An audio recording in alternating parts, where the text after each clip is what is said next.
The end of 2021 was supposed to be a phenomenal year to end with an amazing lineup of first-person shooters. You had Call of Duty in October, a new Battlefield game in November, with it being 3 years since the last one, and with an even bigger gap since we got the last Halo, and that being 6 years with Halo Infinite releasing in December. And it was meant to end this year off with a bang, yet I'd argue all of them failed miserably in a few ways. Granted, it's hard for any of them to really reach the insane hype games like this usually generate, but there's at least things that are expected with massive AAA releases that are no-brainers, whether that be because these games have years of experience underneath their belt. You know, games like Call of Duty and Battlefield, obviously even Halo, have been putting out multiplayer experiences for years and in some cases decades, and here you have Battlefield releasing without any actual fucking content. It's technically really a beta, I guess you could say. It's an exclusively online game that's somehow missing in-game chat, something that's been available since the mid to late 2000s, maybe even before that. Then you have progression systems that don't work, systems that should reward players actively playing and getting better at your game, and somehow instead of that happening they're being punished. And I'm not saying that specifically is happening just in Battlefield, but across all three. My point being, each one of these games and their development teams have decades of experience in not only putting out games but solid multiplayer experiences, and somehow each one of them felt like a step back in some way. You know, Halo Infinite has it where you're unable to pick and choose game modes you actually want to play. Somehow that game is also missing longtime fan favorite modes and just really give the bare minimum. Each one of these games have inconsistent hit registration, having servers that can actually support large volume of players you know their titles will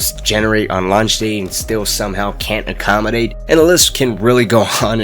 And there's something I want to get out of the way very quickly. You can still like the game and be critical. There's nothing worse than saying I have no complaints about a game and yet you saying you really like it, because if you really like something you should have at least one, not necessarily bad thing, but at least something constructive. Maybe something would be a little better if it was like this, or the experience would be much better if it was like that, or at least it would make more sense. But I put a little bit of time into each of these three experiences, and I thought it was important to pick them out, not only because they're the three big games that are ending the year off, and they're long-time franchises with incredibly dedicated fan bases, but each of these three have done something that, while not unique to them exclusively, it's still something that we as consumers should really start putting our foot down and just not accepting anymore. Like, let's start off with Call of Duty, for example. We get one every single year. Every year since back when Treyarch and Infinity Ward rotated on a one-year development cycle, they were different to a degree, but of course they felt very similar at the same time. They were still Call of Duty through and through, but each one of the development teams had their own things going on. Treyarch had the Black Ops series, while Infinity Ward had the Modern Warfare series. They had era-specific weapons, score streaks. Treyarch also had the Pick 10 system. But now, just look at the last three Call of Duties, and they all look the same. And the dead giveaway that the devs are basically telling you to just accept this because this is how it's going to be from now on is just take a look at the heads-up display of the last three games. They look almost exactly alike with a few minor tweaks here and there. The loadouts are also almost the exact same with streaks we've all seen before. When your games start feeling like DLC packs for a game we've had years ago, with just the setting and the era weapons changing, and you're selling them at full price along with a full-on battle pass and additional items you can buy at $20 a piece, that's kind of a problem. Activision has made it where their games are beautiful, cinematic works of art. You can just see the amount of money put into each one of these games, yet each one still feels empty, soulless, and incredibly repetitive. The devs are doing the bare minimum with no originality injected to the experience, except for them butchering zombies beyond recognition and having bugs lasting well beyond launch day. It's kind of mind-blowing how well this company still does with this game, with all the shit people go through. And you know, I'm gonna be honest, to this day I'm still a passionate enemy of the skill-based matchmaking that Call of Duty implements. And don't get me wrong, I like ranked, I like the competitive nature. I mean, we're gonna talk about Halo Infinite in just a second, but in that game I exclusively play ranked. But in that game there's also a quick play option where, you know, you can relax and you don't have to play like you're trying to get the ransom money to save your family from some Korean kidnappers that's threatening to eat their organs if you don't pay up the ransom money. Every COD game is just like that. Your life, your soul, your family's inheritance is all on the line in every single game. And that's just not fun. Ironically, on the other hand, I've had much more fun in Battlefield 2042, even though that's not a complete game. I saw a Steam review simply say I could have bought food, and I've never been so touched to my core by a review before. This game is laughable. I'm still very disappointed. Weirdly enough, like I said, I still had much more fun with this game than in Vanguard. I think it's because the gunplay and because, I don't know, it's a little more laid back. It's still hectic, but not shitty Vanguard spawns or constantly drop shotted or jump shotted type stuff. stuff. But obviously the lack of content, all the bugs. The first few days I tried finding any matches and I just couldn't. I think it was due to the servers being overloaded. I even played it during early access, and both that time and after the game's official launch, it was kind of a pain in the ass to even find a game. I mean, at the end of the day, I agree with everyone else. This game should have been delayed for at least another year, so that way it could have been stacked with content, game modes, and let the quality control or playtesters catch up with all the shit that's still in it. I mean, there's a laundry list of stuff. I think at one point it might still be a problem, I can't say for sure, but at one point you can actually cancel people's smoke grenades. I think it was by pausing your game and then unpausing it, and then you could see through people's smoke. Other people were just flying around with grappling hooks. People were driving hovercrafts on the side of buildings completely vertically. Other people were spawning tanks on top of skyscrapers. It was something else. I would still say that the whole weather system is a little bit of a gimmick, and you know, the destructible environments are kind of disappointing. It's just, I don't want to say it's a game that's got potential because it's a very small glimmer of potential. It's gonna take months to get this game up and running where it should have been at launch. If you guys were considering buying it, I would not. I would wait until May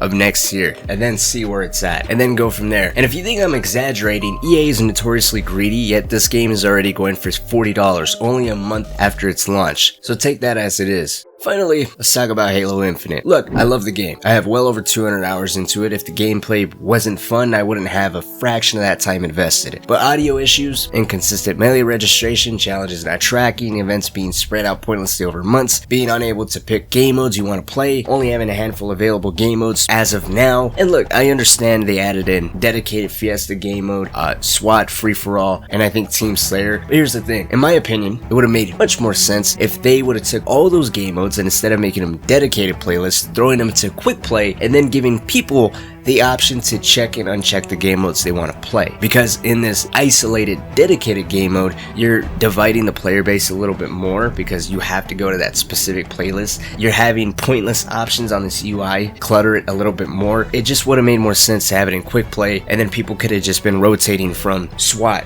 to Team Slayer to free-for-all to capture the flag, you know, instead of having to jump around. But anyways, Infinite's gunplay is stellar, but the offering in modes is disappointing, and that's what I'm getting at. Yes, they did, again, update it to have a little bit extra game modes, but that was a week after the game's full launch, and I would say the game's full launch was disappointing because the launch of the campaign was all that it was. Which, don't get me wrong, the campaign, I fully enjoyed it, but with the campaign coming out, that meant the multiplayer exited beta, and when it exited beta, that means none of the problems in the multiplayer was addressed, negating all of the counter arguments of it being in a beta, so relax. As a matter of fact, I've actually had more connectivity issues and hit registration issues since its full launch. It's almost like 343 is confused on what exactly to do. You know, who knows, maybe in the next upcoming months, come season 2, that's when co-op, campaign, and the Forge is also being added. We'll see if that quick play update get changed with some game modes getting tweaked and some more stuff being added further. But in the meantime,